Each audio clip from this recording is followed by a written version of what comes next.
tardes a todos y todas.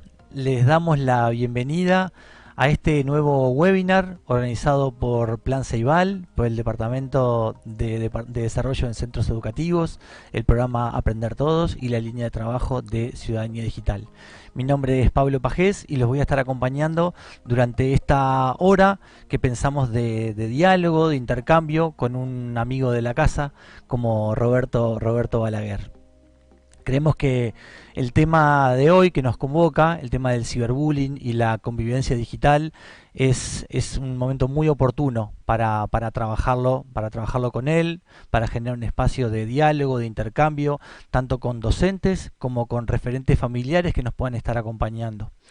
Esta temática emergente en un contexto de pandemia, donde la educación híbrida o combinada se hace un elemento muy significativo en el quehacer educativo, es por demás oportuno. Y por eso estamos generando este encuentro que será uno, además de otros que iremos desarrollando a lo largo del año. Para aquellos que no lo conocen, quiero presentarlo a Roberto. Roberto es psicólogo por la UDELAR y posgraduado en psicología por la Universidad de Minnesota. Está llevando a cabo un doctorado en la Universidad de Buenos Aires y es magíster en educación por la Universidad Ort. Ex docente de la UDELAR, es actualmente docente universitario en posgrados de educación en la Universidad Católica del Uruguay, en posgrados en tecnología educativa en la Universidad CLAE y en posgrados de ciencias biomédicas de la Universidad de Montevideo. Se desempeña como investigador y consultor en distintas temáticas vinculadas a tecnología, educación y juventud. Fue asesor en educación para Plan Ceibal e investigador del Sistema Nacional de Investigadores. Casi 30 años de experiencia en instituciones educativas. Se desempeña también desde 2008 como director del programa Link SPC de TICS y Educación y en St. Patrick College de Montevideo, Uruguay. Es además psicoterapeuta, psicoanalítico de niños y adolescentes y adultos. Ha dictado innumerables talleres y conferencias en Uruguay, así como también en toda Latinoamérica y España. Ha escrito artículos en diversas revistas especializadas nacionales e internacionales, siendo coautor de varios libros y autor de 7 libros sobre cultura digital. Entre ellos, Plan Ceibal, Los Ojos del Mundo en el primer modelo OLPC a escala nacional, Hiperconectados, Guía para la Educación de los Nativos Digitales y Vivir en la Nube.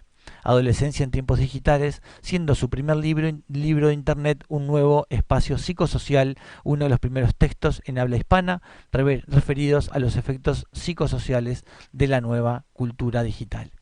Les cuento cómo nos vamos a organizar. Vamos a estructurar una charla de un máximo de 30 minutos con Roberto y después vamos a dar un espacio de intercambio donde a través del canal de YouTube, del chat de YouTube y del chat de la cuenta de Plan Ceibal en Facebook estaremos recopilando las preguntas, los comentarios que vengan surgiendo de ustedes que nos están acompañando, las procesaremos y se las haremos llegar a Roberto sistematizadas al final de su charla. Bueno, los voy dejando con Roberto y agradezco muchísimo su atención y participación en el día de hoy.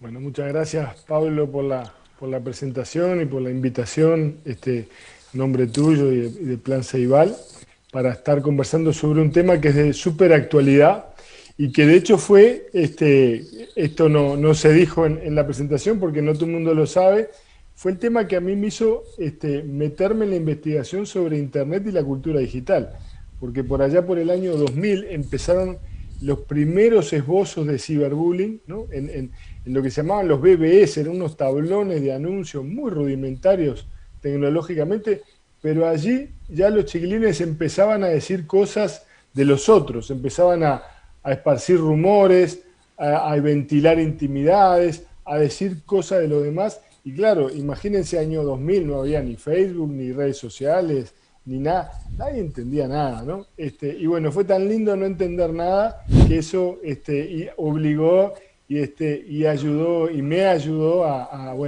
empezar a investigar sobre estas cuestiones. Hoy sabemos bastante más de esto, ¿no? Hoy sabemos bastante más, hoy hay un montón de bibliografía al respecto, de investigación, hay una cantidad de cosas que uno pone nomás en un buscador y va a encontrar un montón de material. Yo lo que les traje hoy para compartir son como algunos pantallazos generales. Paso a compartir la presentación.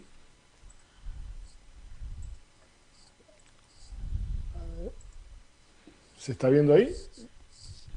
Sí, perfecto. Entonces, digamos, Hay un en intruso. ese, un poco el contexto en el que estamos es, hoy hay dos, digamos, dos realidades que coexisten, ¿no? La de los espacios físicos, materiales, que hasta hace poco concebíamos como la realidad, ¿no? Eso lo concebíamos como que esa era la realidad material, era la realidad verdadera, ¿no? Y la otra, la realidad digital, era como una realidad secundaria. Cada vez más están más imbricadas, cada vez más están más interrelacionadas. Cuando yo empecé a investigar, había que sacar el teléfono para conectar el módem. Ahí sí había dos realidades que se separaban desde lo técnico, ¿verdad?, hasta para los modos de comunicar. Hoy están imbricadas, hoy están en un celular, están disponibles en todo momento, ¿no? Y esto nos lleva, digamos, a darnos cuenta que muchas veces esos límites antes bien delineados y mucho más atrás en el tiempo, antes inexistentes, hoy esos límites están borrosos, es decir, lo que sucede en un lugar tiene efectos en lo otro. Entonces, virtual, primero que nada, no es sinónimo ni de falso, ni de secundario, ni de inexistente, ni de menos importancia, ¿no? Que durante un tiempo esto, digamos, tuvo bastante peso, ¿no? Virtual es otra forma de ser de la realidad y quizás nada mejor que justamente el ciberbullying para mostrar esto, ¿no? Que desde, como he comentado hoy, desde los comienzos de la investigación, los efectos que tiene el ciberbullying en esa realidad virtual tiene efectos realmente muy, muy importantes, ¿no? Entonces, todo aquello que sucede en la conexión siempre tiene profundos y duraderos efectos en la vida real, aunque parezca que no, aunque parezca que solo sucede en pantalla, y mucho más cuando se trata de hostigamiento, cuando se trata de acoso, ¿no? Porque eso hace que tenga determinadas características que ya vamos a ir viendo, que lo hacen muchísimo más duro para el receptor, para la víctima, ¿no? Entonces, lo que vamos a hacer hoy, en estos minutos que tenemos, yo le voy a compartir algunos datos de Uruguay, muchos de ellos incluso en un curso que hicimos en 2019 para docentes de Plan Ceibal, con maestros y directores y docentes de todo el país, ¿no? Recogimos una cantidad de datos súper interesantes, más referencias bibliográficas ineludibles, más de repente la experiencia que uno ha recogido también en muchas otras encuestas y en talleres con chiquilines a lo largo de todo el país. Esos van a ser un poco el contexto, el marco teórico en el que nos vamos a manejar. Entonces, definamos primero el término este de ciberbullying. Es una forma de acoso, perdón, de una forma de conducta de acoso repetida que se da a través de medios electrónicos. Pero además es importante señalar esto del acoso repetido. Tanto lo que define al bullying como al ciberbullying es la repetición. Es decir, cuando hay una sola vez, cuando es una pelea, una discusión, un insulto, uno no puede decir que en ese caso estamos hablando de una situación de acoso o de bullying o de ciberbullying. Tiene que ser algo que se repite, digamos, a lo largo del tiempo, que se perpetúa, ¿no? Y en este caso, que se da a través de medios electrónicos. Puede ser redes sociales, puede ser YouTube, puede ser TikTok. Es decir, cada vez contamos con muchas más herramientas tecnológicas que permiten, digamos, este tipo de cosas, ¿no? Tiempo atrás eran esos BBS, esos tablones de anuncio, después se incorporaron las redes, después Messenger, después WhatsApp, ¿no? Y hay miles de maneras, digamos, de hacer estas cosas. Y lo otro es que hay un desbalance de poder, ¿no? Generalmente, para hablar de una conducta, digamos, de bullying, de ciberbullying, hay una percepción, ¿no? Y recalco lo de percepción porque no siempre, digamos, quien ataca tiene mayor poder, pero sí lo tiene en este caso porque tiene una capacidad de hacer daño desde el anonimato, ¿no? Sin ser visto. Y esto no es un tema menor, porque esto cambia incluso el perfil del victimario, ¿no? Y hago la comparación. En el bullying, el tradicional bullying, ¿no? Había que tener determinadas características de poder físico, social, en fin, determinados elementos que te dieran ser los más grandes de la escuela, ser los más grandes del liceo, ¿no? De tamaño o de edad, y eso hacía generalmente, digamos, era como lo que habilitaba a alguien, entrecomillado, a hacer bullying. Acá no, acá cualquiera, ¿verdad? Desde cualquier lugar y en cualquier momento puede ser, digamos, un potencial victimario. Y esto no es menor, después lo vamos a ver por qué, ¿no? Entonces, el ciberbullying es muy insidioso porque le ofrece a aquel que se decide agredir, por diversas razones, la posibilidad de guardar el anonimato. Un anonimato más que muchas veces es mal entendido como algo que va a permanecer, es decir, que nunca va a ser descubierto.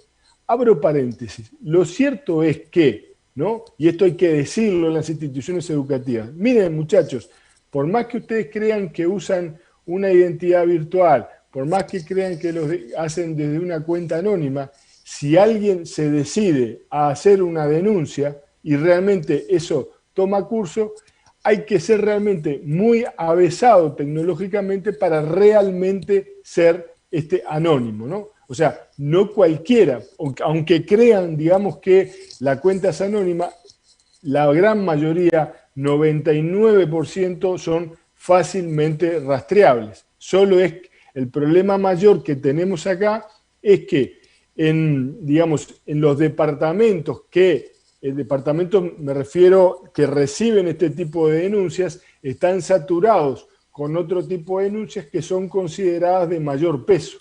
Entonces, una situación de acoso es entendida como una cuestión menor, aunque para el que la vive, para el que, digamos, es víctima de eso, no tiene nada de menor, puede llegar a ser un factor inductor de suicidio, ¿no? En personalidades no demasiado estables, y en la adolescencia sabemos que son situaciones de riesgo, ¿no?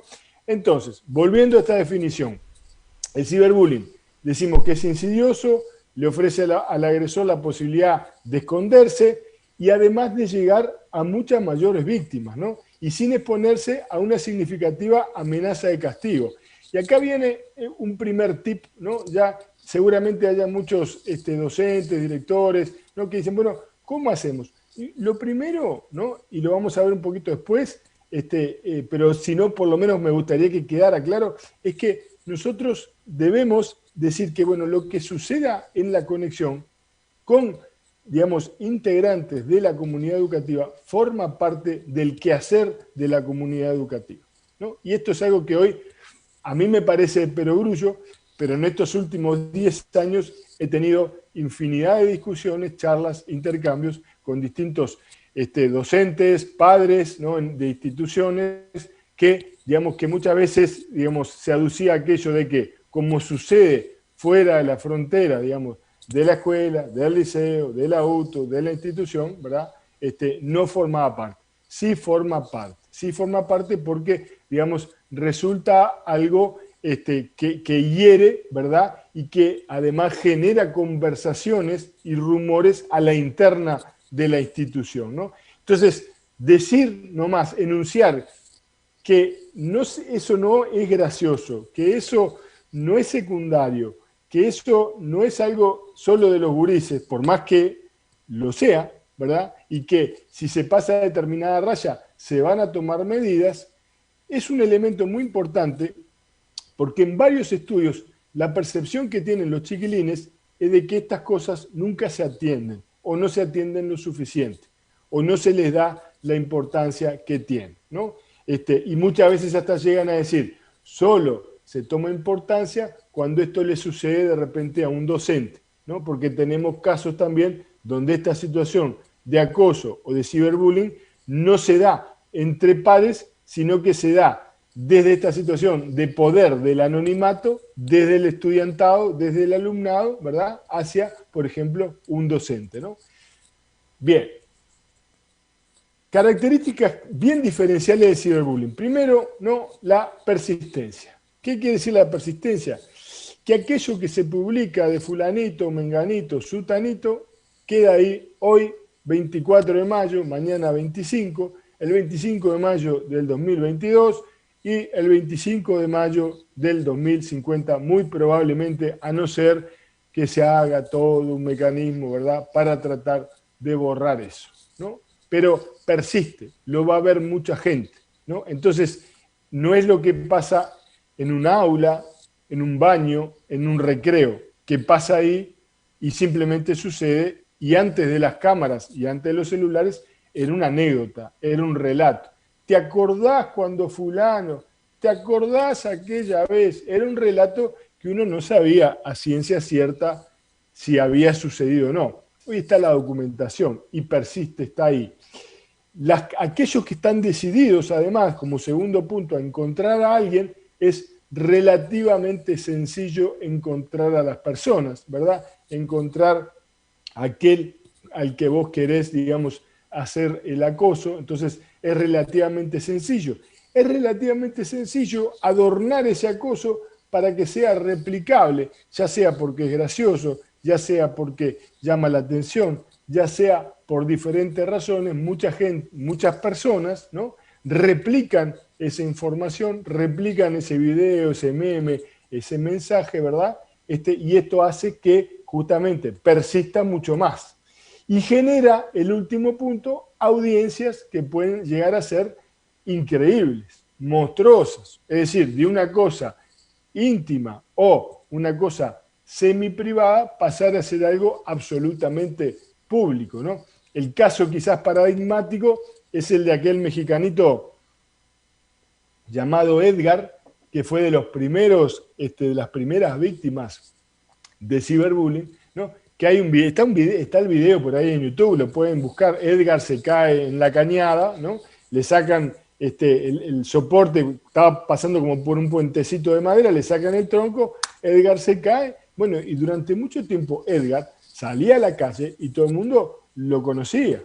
De hecho, hay frases que han quedado en la historia, ¿no? Hola, soy Anto, acá en La Pile, me gusta el arte. Digamos, ha habido frases que han quedado en el imaginario popular y que dan cuenta de esas situaciones, digamos, que alguien ha sufrido de ciberbullying, ¿no? Entonces, el impacto que tiene para la víctima quedar en esa situación es un impacto realmente muy difícil de sostener, ¿no? Hay que ser realmente muy resiliente para no quebrarse frente a esa situación.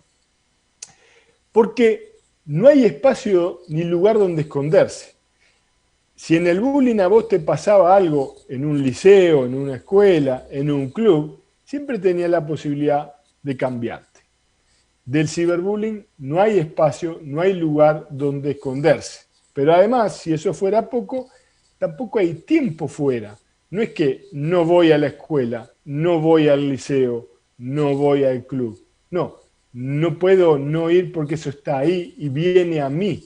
No hay tiempo fuera, es 24/7, 365 días. Por eso muchas veces, ¿no?, como tip importante que se le da a las familias, a los docentes, es cuando vemos que un hijo está como cerrado en sí mismo, que está nervioso y que está permanentemente chequeando su dispositivo, ¿verdad? Como, digamos, uno ve esa ansiedad temerosa esperando a ver, bueno, qué es lo nuevo que va a suceder, ¿no? ¿Va a seguir esto? ¿No va a seguir? Y realmente cuando uno escucha esos relatos, genera realmente un monto de ansiedad y de angustia muy, muy grandes, ¿no? Lo otro que se agrega a esto del espacio y del tiempo es el terror sin cara, es que no sabes quién es. En el bullying podés dejar de ir al club o podés cruzar la vereda cuando ves que viene fulano, que generalmente era varón. 9 de 10 casos de bullying eran varones. En estos casos, este ratio cambia.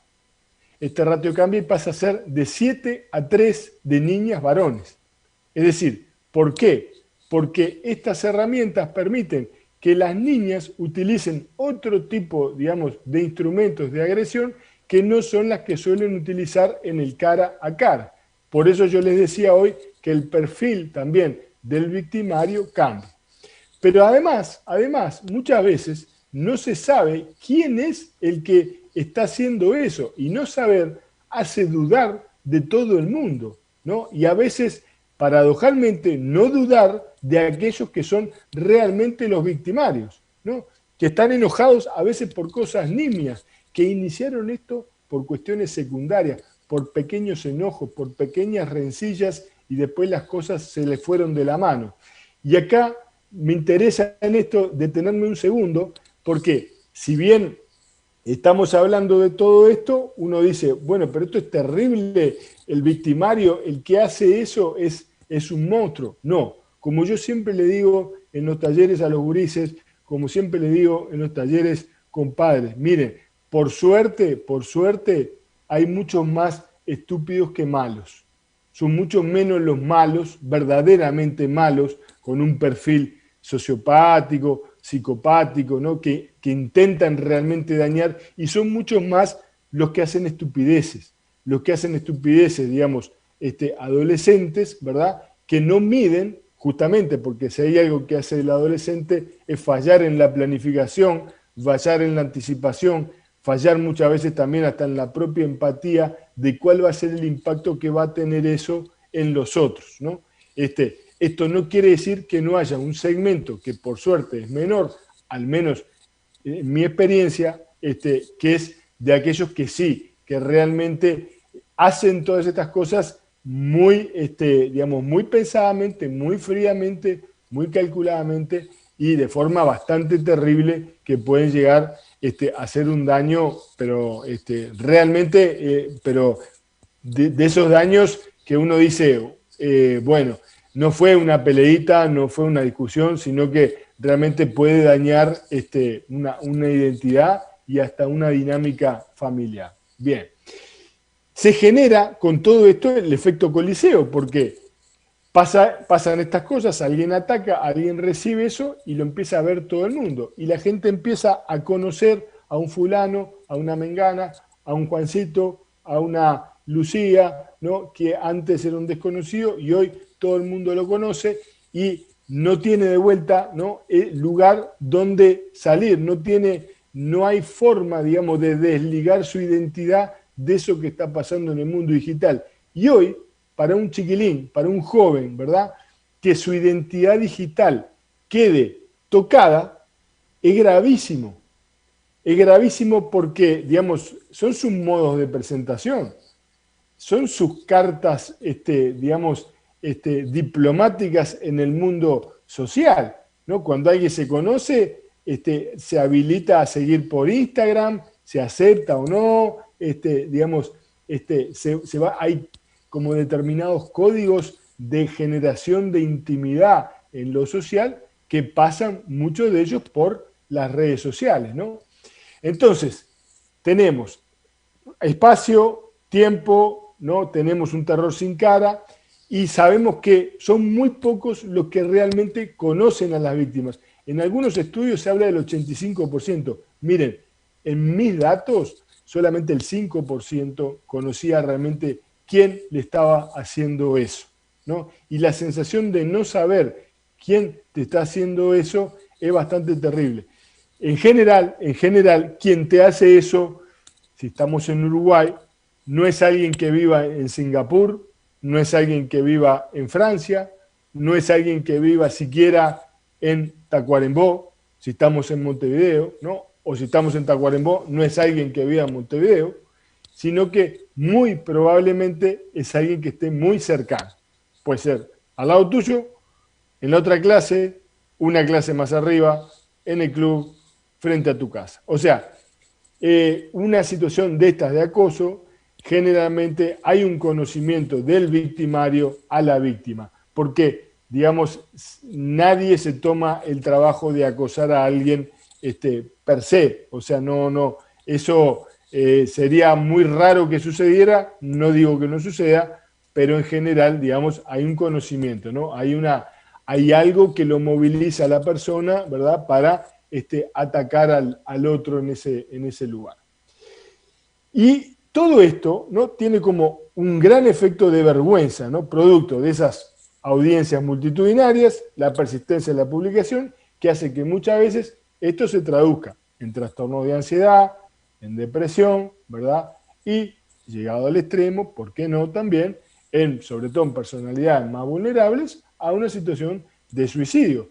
No es que, digamos, el ciberbullying produzca el suicidio, simplemente lo que hace es, sobre una personalidad que está más vulnerable, depresiva, con algún elemento de esas características, ¿verdad? Puede acentuar, digamos, una definición de eso, ¿no? Afecta la reputación, ¿no? Porque, digamos, la persona no solo pasa vergüenza, sino que lugar donde va, lugar donde pretende, digamos, tratar de zafarse de lo que está, esto lo va a seguir y lo va a afectar indefinidamente, ¿no?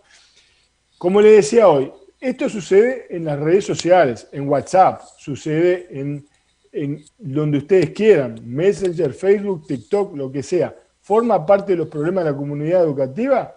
Respuesta definitiva, sí, forma parte. Y hay que entenderlo, ¿no? Porque, digamos, esto afecta a la comunidad educativa, afecta a los grupos, afecta a la convivencia, afecta al clima, afecta a cómo concebimos, ¿verdad?, el defender y, digamos, y delimitar los ataques a la interna de la comunidad educativa. Entonces, ¿hay que tratar de indagar? Sí.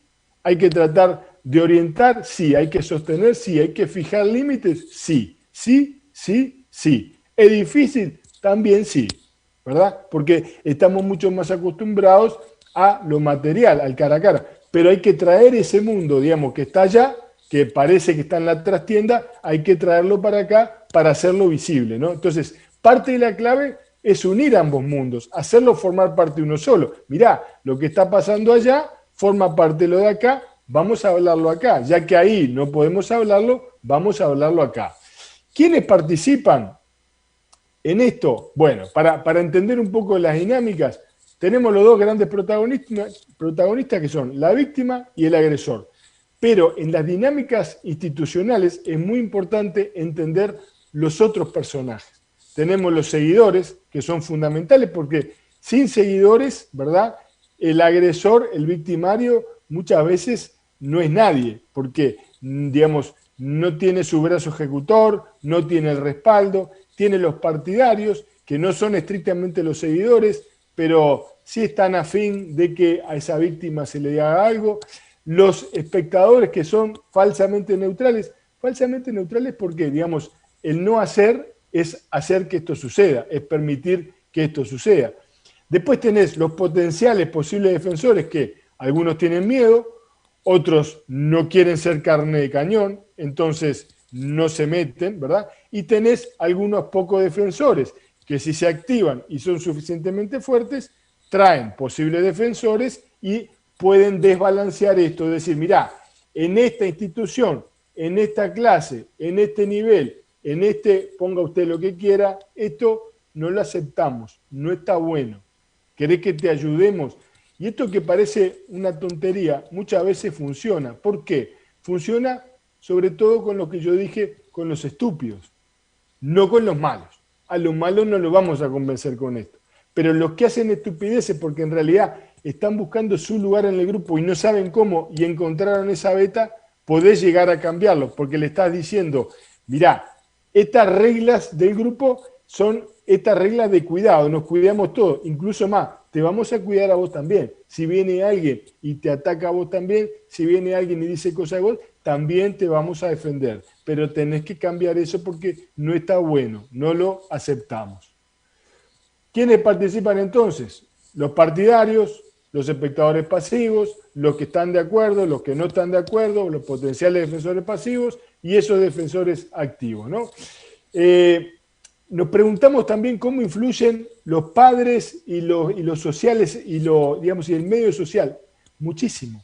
Hay medios sociales que, digamos, es como un virus, se va propagando, ¿verdad? Hay dinámicas que se empiezan a propagar y pesa muchísimo. Por eso es importante, digamos, trabajar en la dinámica de grupo y trabajar sobre todo en generar buenas estrategias de convivencia. No solo, digamos, no al ciberbullying, no al bullying, sino sí a las buenas estrategias del buen trato, del respeto, de los límites, de tratar al otro, digamos, con cuidado, para que el otro también se sienta que puede dejar de atacar y no por eso, digamos, va a ser atacado, ¿no?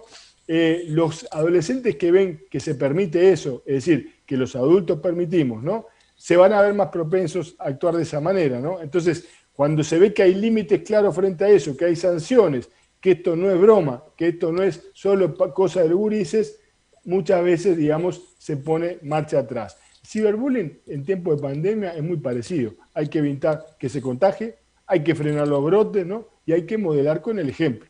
Y cuando digo modelar con el ejemplo, digo en el buen trato. Y esto va desde el portero al director, al profesor de química, a la maestra de español. Es decir, cómo nos tratamos, ¿verdad? Forma parte de ese estado de convivencia, ¿no?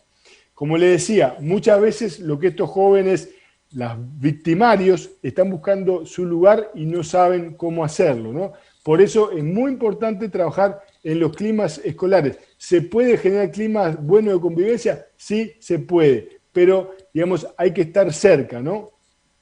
Y lo otro es que ellos tienen que ver que hay adultos que están cerca. Yo siempre digo, y lo digo en todas las charlas, la primera pregunta que deberíamos hacer al ingresar a una institución educativa a los chicos de no importa la edad sería, dime tu cédula, dime tu nombre, y una siguiente pregunta que es, ¿tenés un adulto de referencia al cual le puedas contar si te pasa algo? Si la respuesta es sí, ese chiquilín está como vacunado con primera dosis, ¿no? Está realmente mucho menos proclive a que le sucedan cosas. Ahora, cuando te digan no, tenemos que encontrarle un adulto de referencia, porque es muy bajo el porcentaje de chiquilines que vayan a contar, es bajísimo, porque creen que no lo van a solucionar, creen que va a ser peor, creen que, digamos, la consecuencia va a ser peor el remedio que la enfermedad. Por eso esa es la pregunta para hacer. Los climas de convivencia son claves, ¿no? ¿Quiénes detectan en esto? Bueno, acá hay todo un desarrollo muy interesante porque la percepción que tienen los adultos de quiénes detectan y cómo detectan no coincide con la percepción de los gurises que creen que hay una subdetección. El 90% de las víctimas no denuncian, ¿no? Y realmente esto es muy, muy importante porque fíjense todo lo que está pasando que nos estamos perdiendo, ¿no? Entonces, para no avanzar más en el tiempo que tenemos, ¿no? La percepción de los gurises es que muchas veces no se castiga de la mejor manera, que se interviene en porcentajes bajos, que incluso hay docentes que, digamos, no lo perciben o cuando lo perciben lo minimizan, ¿no? Y muchas veces los chiquilines ven que no se enteran. Y algunos otros, digamos, lo que es peor porque manifiestan, digamos, que los docentes se enteran, pero aún así no hacen nada. Generar confianza en los adultos es clave. O sea, para que haya límites, para que haya convivencia saludable, para que haya entornos de convivencia digitales y materiales que bajen los niveles de violencia, que generen buen trato y generen buenas prácticas más allá del ciberbullying. Yo, si querés, Pablo, paro por acá, tendría más cosas para compartir, pero como sé que, digamos, la idea también es, digamos, generar un espacio de reflexión, ya tiré unas cuantas cosas y si les parece, paro por acá y soy todo oídos a preguntas y comentarios y lo que Dale. ustedes... Excelente, excelente Roberto el recorrido que hiciste bien como desde más de el posicionamiento desde lo conceptual y lo fuiste bajando al rol docente y también incorporaste un poco la perspectiva de las familias.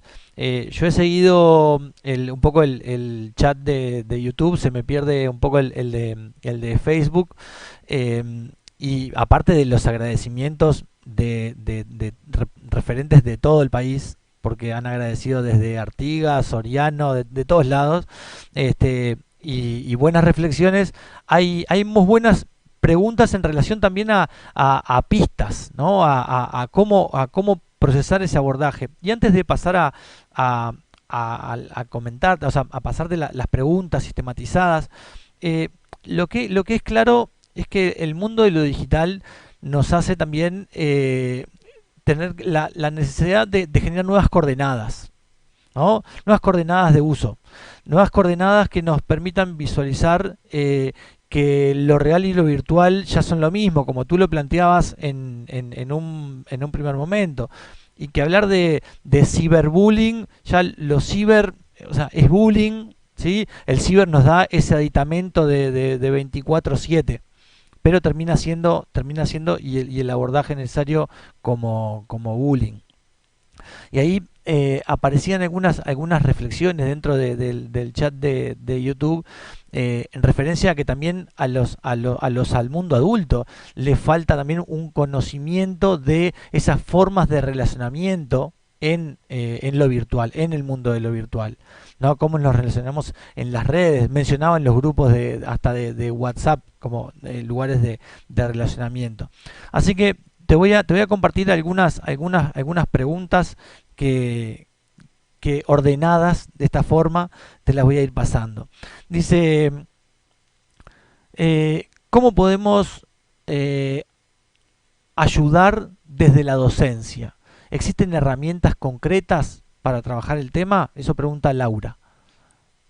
Sí, existen, yo te diría, desde, a ver, desde programas, digamos, que buscan, que tienen pasos, que tienen una metodología, digamos, preventivos del bullying o del ciberbullying, que pasan desde no naturalizar, ¿verdad?, hasta poder identificar de manera tal que eso, digamos, una de las cosas que se busca, y es el aspecto positivo, es que, por ejemplo, potencia, le da mucha más fuerza a estos espectadores, que no nos olvidemos que los espectadores son un elemento fundamental. Es decir, si los espectadores aclaman, esto continúa. Si los espectadores abuchean, si los espectadores bajan el pulgar, ¿no?, y dicen, no, mirá, fulano, no es así, fulana, no es así, ¿no? El tema acá es que eso era más fácil de hacerse en el ámbito de lo material. En el ámbito de lo virtual,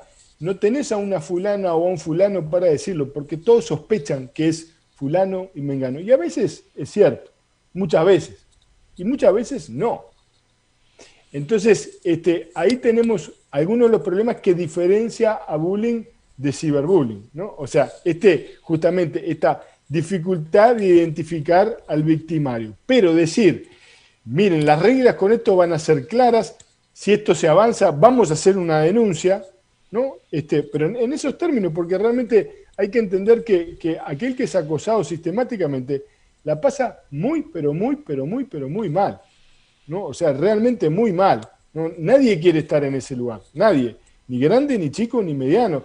Piensen ustedes nomás en los casos de adultos referentes que por H, por B, han aparecido videos vinculados con lo íntimo, que se han viralizado y eso han generado situaciones de hostigamiento y de acoso.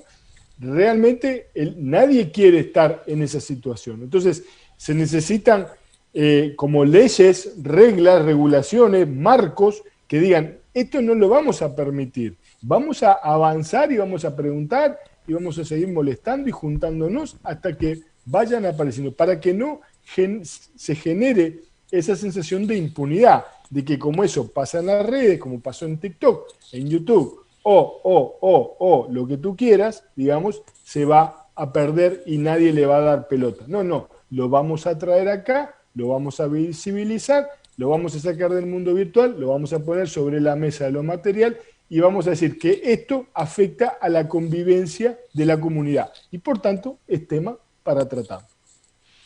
En esto que decías, ¿no? Creo que hay, y en esto de las coordenadas y las guías, y que la gente necesita, los docentes y las familias, como un orden más como secuenciado. ¿Qué hacer cuando hay una detección de caso de ciberbullying?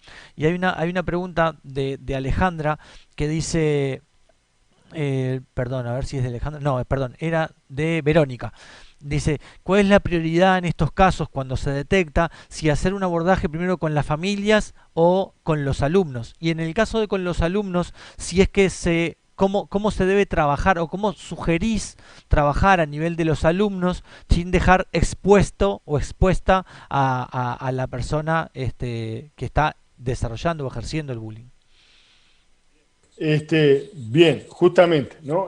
Muchas veces de los errores principales que se cometían con el bullying eran juntar, digamos, a víctima y victimario en un mismo lugar, ¿verdad? Y buscar una suerte de solución rápida y mágica de dense la mano, esto ha sido olvidado, lo cual en altísimo porcentaje simplemente era una puesta en escena de uno y otro, uno porque, digamos, sabía que tenía el poder y el otro porque temía al poder del otro y había una aceptación que después empeoraba. Eso hacía que frente a nuevas situaciones, digamos, no se dieran. Entonces, siempre hay que garantizarle, digamos, al victimario, digamos, su privacidad, de que lo que diga, lo que pueda aportar y que haga identificable al otro, va a ser un trabajo del adulto y no va a ser en función, digamos, solamente de lo que él haga.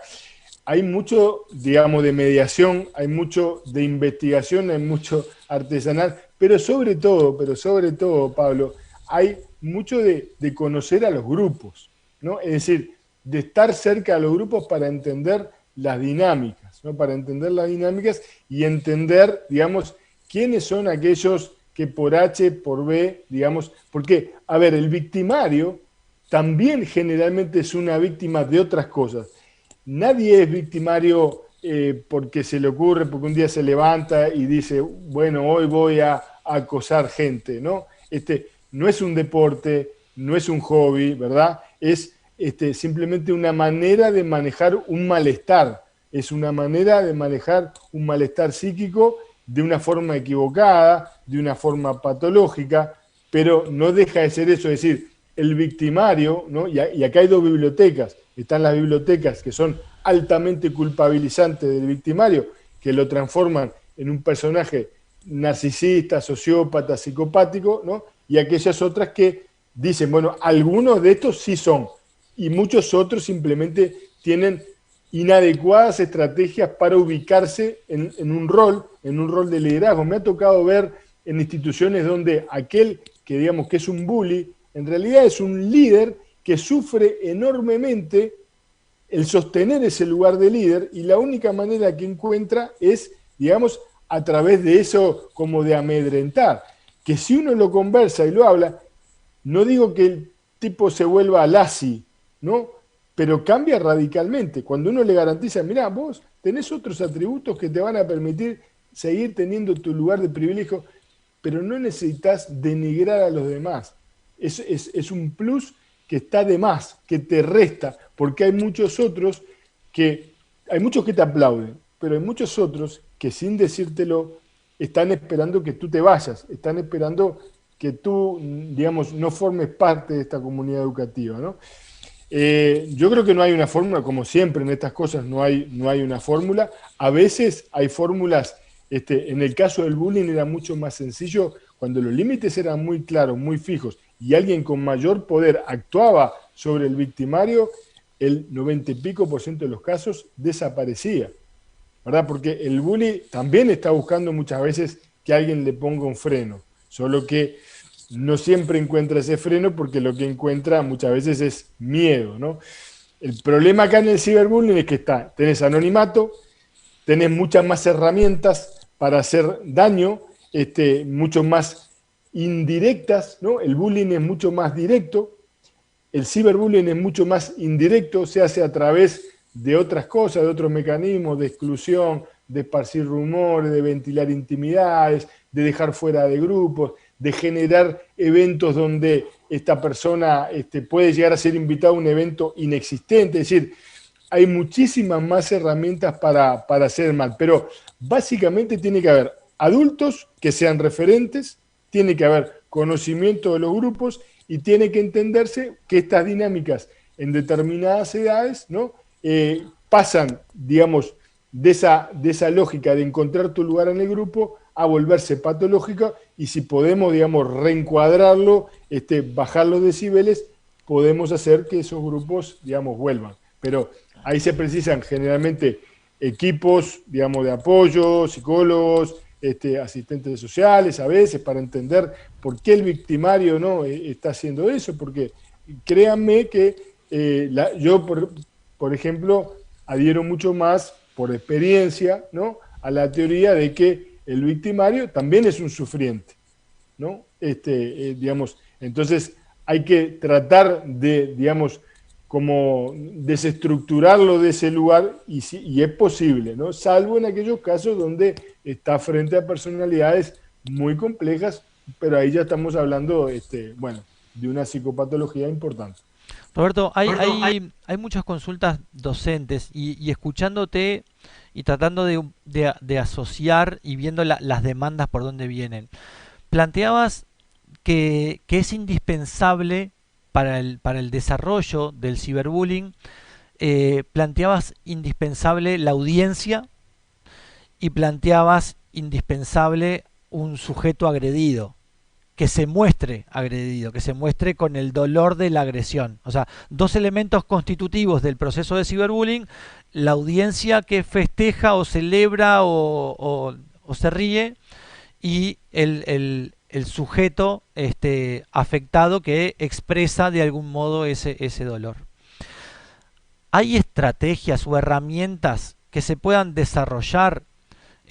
Porque entiendo que la problematización, podemos estar enfrente de un ciberbullying inocente, quien lo hace por esa gracia inicial de, como tú decías, de ganarse un lugar, tener la audiencia que le sonríe y el afectado, pero no es consciente de lo que se está generando. Entonces, a ver si tú nos podés ayudar en esto de como ver etapas donde problematizar, evidenciar el problema y después trabajar sobre la necesidad de que las audiencias no hagan eco para que no refuercen el mensaje, y trabajar en la resiliencia, en esa capacidad del individuo de, al verse víctima de ciberbullying, poder enfrentarlo como receta, ¿no? Como estrategia personal para sobreponerse frente a algo que sabe que si se muestra afectado le está haciendo el favor a la otra persona.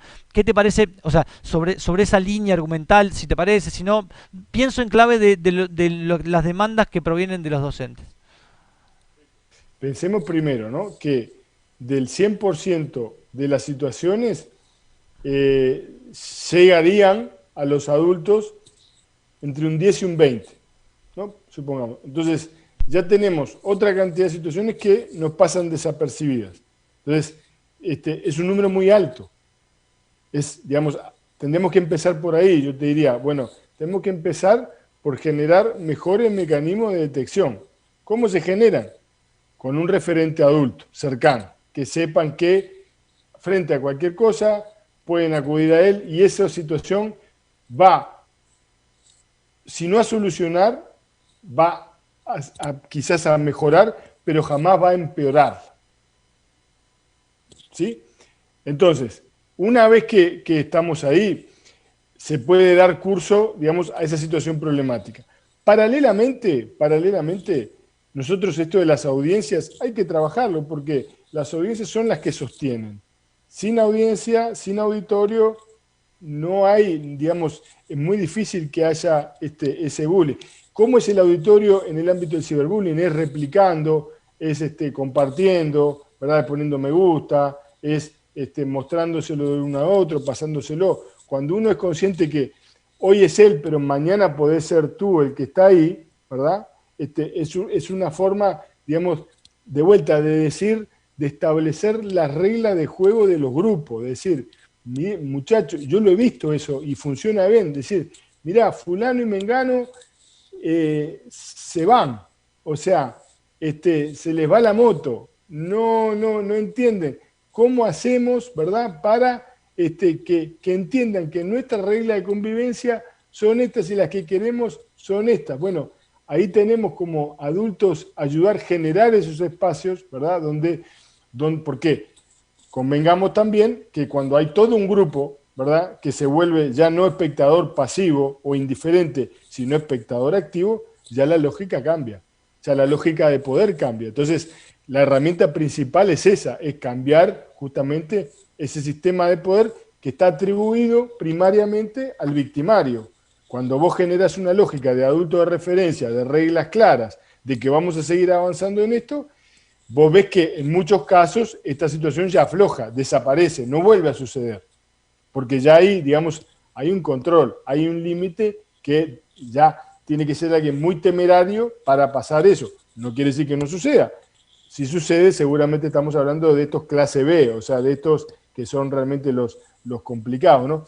Entonces, hay un montón de herramientas, pero la herramienta principal es conocer los grupos y generar buenos espacios de convivencia y generar buenos climas institucionales, ¿no? Eso es claro, porque eso se derrama. Entonces, a veces decimos, porque tal grupo, tal otro, ¿no? Y empezás a ver, y en realidad hay instituciones que tienen muchísimo de eso. Y es casualidad, es porque justo se juntaron todos ahí, fueron, bueno, puede ser, pero en general es porque hay climas, digamos, que favorecen o climas que obstaculizan estas situaciones de acoso. Tenemos que generar climas de contagio de las buenas prácticas, desde hola, buen día, ¿cómo estás? ¿No? Mirame a los ojos, saludame, tratame con respeto, como algo que forma parte, ¿no? de la formación ciudadana, ¿no? O sea, que no es un plus, que es algo y que lo entendimos más en tiempo de pandemia, todo lo formativo que tiene la institución educativa, que no se trata solo de matemáticas, química, filosofía o las tablas de multiplicar, que se trata de un espacio de socialización, de convivencia, de relacionamiento con los otros, de respeto, ¿no? Entonces, ahí hay que realmente generar esos climas, ¿no? Y los referentes son los adultos. Ahí creo que somos los primeros responsables. Esto que traías, Roberto, me suena mucho como a una acción preventiva, ¿no? El hecho de poder trabajar en el clima educativo, para poder prevenir estas situaciones. Pero voy a agrupar varias de las consultas que traemos y hablan sobre si existe algún protocolo de actuación en el marco de la educación para atender este tipo de situaciones. Y asociado a eso, hay varios que también preguntan sobre si hay un marco legal, ¿sí? O dónde acudir en el caso de que estas situaciones se vuelvan más graves. Bueno, ahí creo que habíamos hablado de poder proveerlos a posteriori de todo, digamos, material con respecto a eso, ¿verdad? Ahí, ¿qué pasa? A veces, de vuelta, falta como dimensionar, o mejor dicho, darle la dimensión que tiene a esto para el adolescente, ¿no? A veces se mira esto con los ojos adultos, no llega a ser un delito, ¿verdad? Por ejemplo, la gente dice, fuimos a delitos informáticos, ¿no? Y claro, imagínense la cantidad de, digamos, situaciones que reciben a diario de diversa índole, ¿no? De chantajes, extorsiones, yo qué sé, todo lo que se les ocurra, ¿no? Entonces, un acoso para el adolescente es terrible, para la familia también, pero en términos, digamos, legales es muy poco. Hay que seguir avanzando en eso. Hay algunos protocolos, yo tengo entendido que existen esos protocolos desde secundaria, por lo menos sí.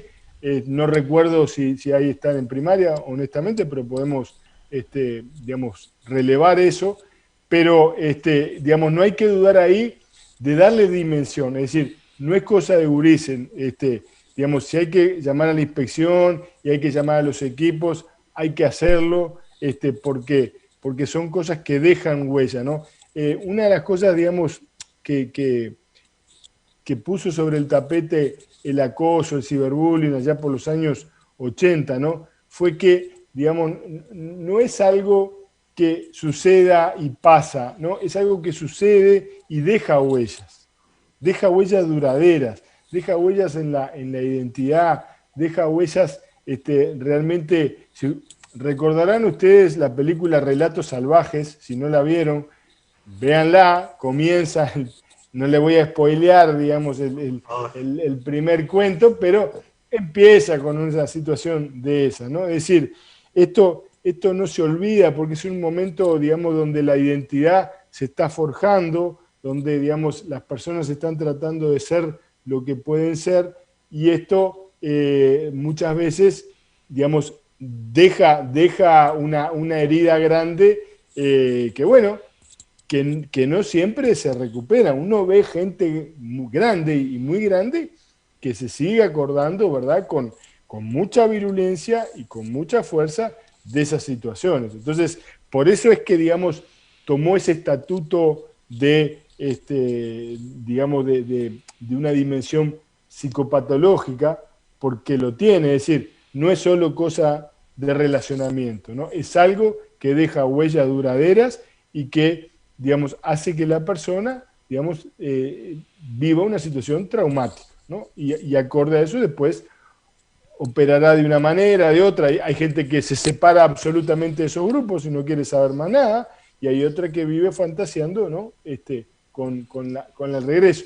Buen día, Benito, la canción del Cuarteto de Nos, ¿no? Es otro ejemplo, ¿no? De cómo venir, aquel que digamos que era bulleado, fantasea permanentemente volver. Es decir, no es algo inocuo, no es de gurises, hay que prestarle atención, ¿no? Hay que buscar herramientas y los adultos tenemos que estar cerca para eso, para ayudarlos a todos. Ya para ir finalizando, Roberto, hay algunas preguntas más y obviamente comentarios. Quiero destacar uno que nos llega de Johnny Hernández, que dice, rescato la idea, porque también pone al centro educativo como también un actor que como, como, como grupo puede, o como institución, puede generar algunos dispositivos. Entonces, Johnny dice, rescato la idea de un referente adulto en los centros, de un espacio que sea válido para escuchas de y para los adolescentes. Y por otro lado, agregaban poder generar un espacio también de participación de las familias, ya sea para escuchar a las familias o para acercarse con las familias. Creo que ahí también aparece una demanda de cómo involucrarlos a los referentes familiares en este tema. ¿Es generando actividades de reflexión? ¿Es yendo al contacto con ellos? ¿Algún elemento que te parezca válido para señalar ahí, Roberto? Ahí familia y dirección, adscripto, profesores, ¿no? Son adultos referentes. A veces detectan, lo vimos, detectan los adscriptos, a veces detectan los docentes, a veces detectan los padres. No importa quién detecte, lo que importa es que se detecte y lo que importa es que todos, digamos, los adultos, operemos, ¿verdad?, en función de esa situación. No en plan venganza, no en plan hay que echar a fulano, no en plan, digamos, vamos a prender fuego todo, sino en plan entender que son chiquilines que están en formación y que necesitan guías, y necesitan orden, y necesitan límites, y necesitan diálogo, ¿no? Entonces, justamente lo que quizás falte muchas veces son esas instancias de diálogo, ¿no? Poder conversar y poder, digamos, entender que, bueno, que hay formas y formas de hacer las cosas, formas y formas de manejarse, que algunas son buenas para todos y otras no son buenas para nadie, porque insisto, ¿no? Ni siquiera el victimario la pasa bien. El Claro. victimario está pendiente de ser identificado, de que le pase algo, o sea, vive en estado de alerta también. Bien. Solo para finalizar, Laura trae un comentario de una experiencia personal. Dice, hace unos años en algunos liceos se había armado grupos de estudiantes de apoyo y escucha. Se reunían una vez o dos por semana y hablaban de temas como el bullying y el ciberbullying y la cuestión también de la importancia de poder hacer el abordaje entre pares. Que eso es un punto de vista bien interesante.